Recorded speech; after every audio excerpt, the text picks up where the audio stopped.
I think that part of the reason that women are so attracted to this form of medicine, it's cheap, it's easy, you can do it in the home, and women have traditionally been the ones caring for babies and small children, the sick and the elderly. A problem that we have with this is that it really leaves men out of the picture, and half the people on the planet are men. As men in Chinese medicine, we're more yang, more external, more testosterone, more extroverted, more harder than women. So herbs for men seem to be more tonifying rather than balancing.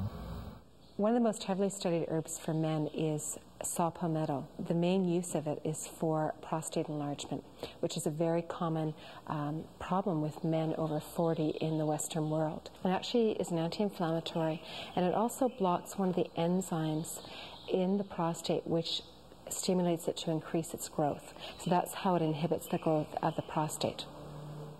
Two conditions can affect the prostate. It can either become inflamed or it can enlarge with age. Now this could either be benign or it could be due to a cancer. Okay, a cancerous growth within the prostate.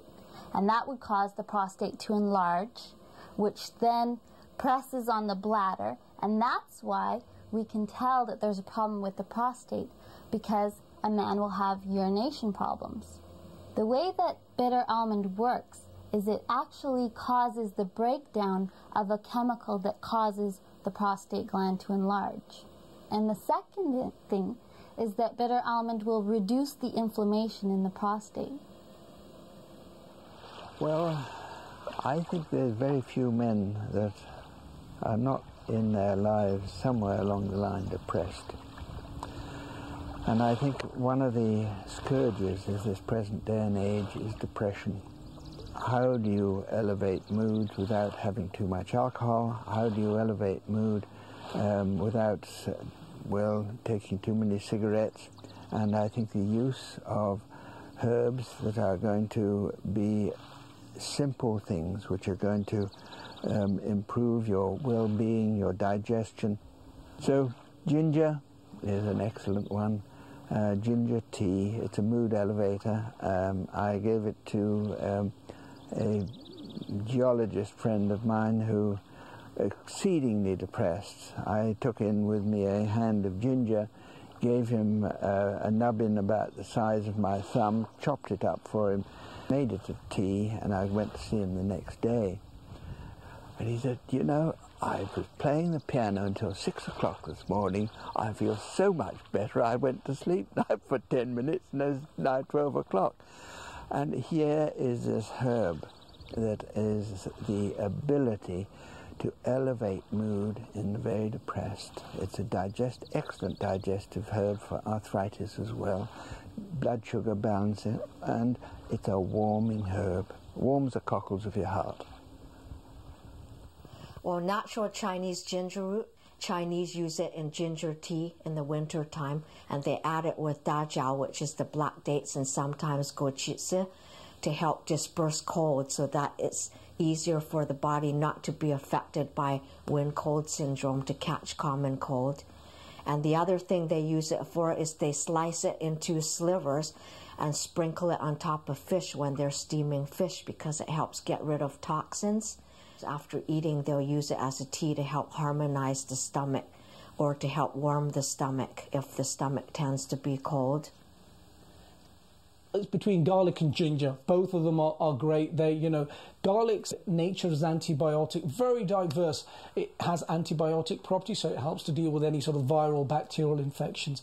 It also has properties of reducing cholesterol levels, because by breaking up the stickiness of a lot of red blood cells that often form together and form cholesterol, so it helps to deal with that. It's a great herb for the heart, to strengthen the heart, and it's well documented these days that it helps to reduce the blood pressure. The one important thing just to notice here is cooking. Try not to cook the garlic, as this destroys the properties. So if you are going to use it, perhaps use it in a salad dressing, or add it in right at the end of a curry or a stew or a soup, as opposed to adding it too early. Any heat will destroy the property. So, and it's estimated that these days, if everyone ate a clove of garlic a day, the incidence of high blood pressure would dramatically reduce over various years. I think most of us have heard about ginseng because its association as an aphrodisiac or on the sexual function, which it does do. But it also has impact as a tonic. It's used in a lot of the old Chinese farms for longevity, or the Sherpas when they're climbing out Mount Everest, they sometimes chew on the ginseng root. There's about 20 different alkaloids in the ginseng root. There are two really good herbs for men, which is Herbal and Duzhong, and both of them help kidney. One is for kidney yang, the other is a kidney tonic, and it also helps for men's fertility and for hair loss. I think the biggest concern about for a lot of men is their boldness, and it's a lot to do with stimulating the circulation in the scalp. And so certain essential oils can be used and really massaged in a blend vigorously into the scalp, and as a preventative measure. Oh, so Ginkgo biloba is the herb itself. It's a tree, and we use mainly the leaves of this tree. And it's an ancient tree. It's been found in fossilized form. The main impact that has on the body, particularly as we age, is it increases vascular flow to the periphery and also to the brain. So we use it in senility. It has some impact in patients report, oh, I just feel a little bit brighter. And I've seen that too. So it does have impact on memory then, because as our arteries start to clog up, if you will, then there's less perfusion to the brain cells, and you can't recall words. Usually that's the first thing that happens up. Or be going to do something and can't figure out where it goes. That actually reverses itself. So it's one of the most widely prescribed herbs in Europe is the Ginkgo biloba. We love our men. We want to support them. This medicine is an excellent medicine that can help to, allow them to be around longer.